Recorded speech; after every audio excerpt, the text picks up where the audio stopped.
somehow falls short of the glory of God. So here's the thing. I want to shine the light of God's law on you tonight. And you can examine, let your conscience, examine your heart by the Ten Commandments. Have you ever told a lie before?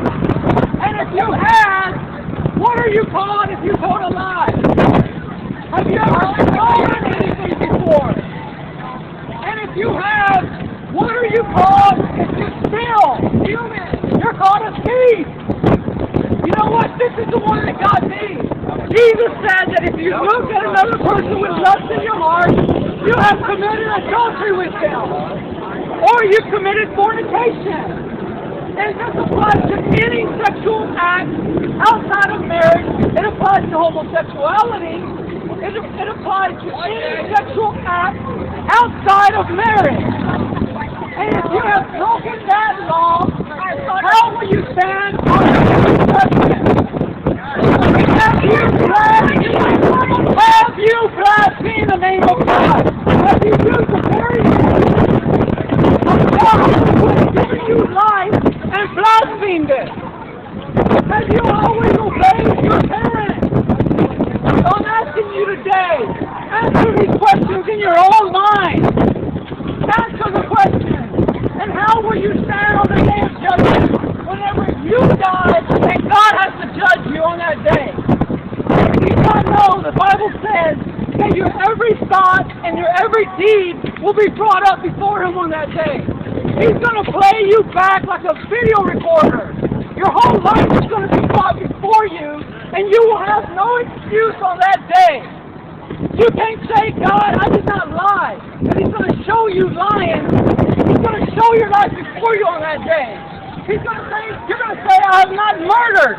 And He's going to show you where you have murdered on that day. So ask the question today, how will you stand on that day whenever you die? You have an appointment with death, and it's coming for you.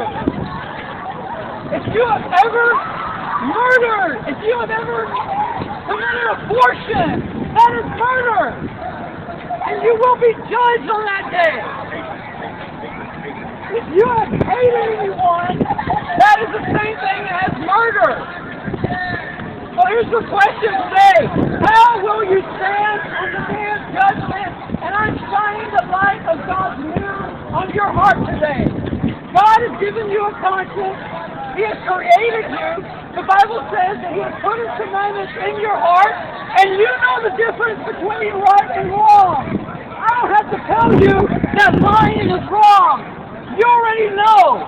Let me lie to you, and you will call me a liar to my face. Let me steal from you, and you will call me a thief to my face. Where does that come from? Where does it come from? Have you ever asked yourself, where does it come from?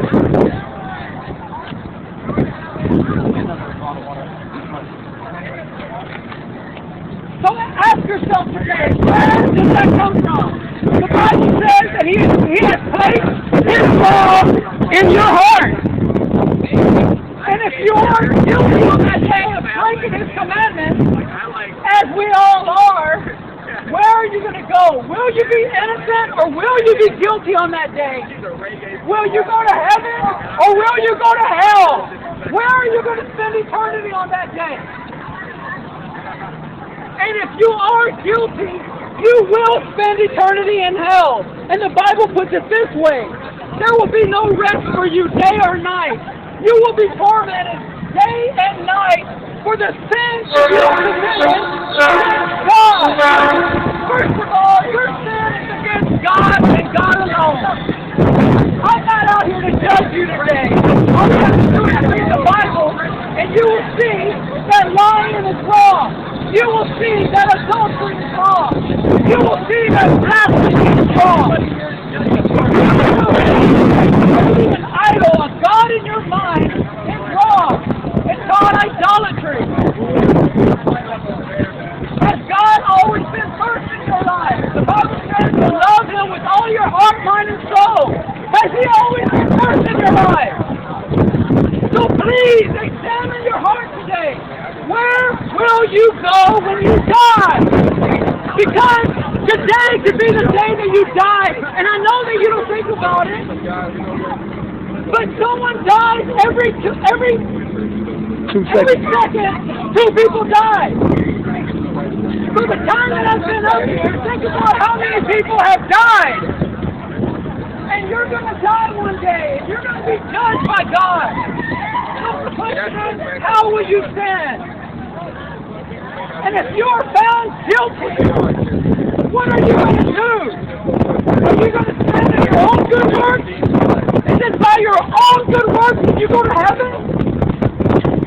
I tell you today, the work has already been done for you.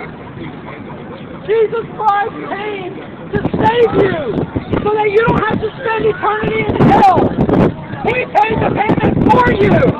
It's like this, you sinned and He paid your payment.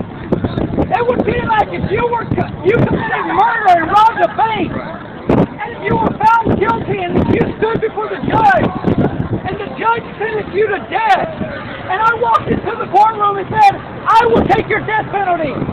Someone you don't even know. That's what God did for you.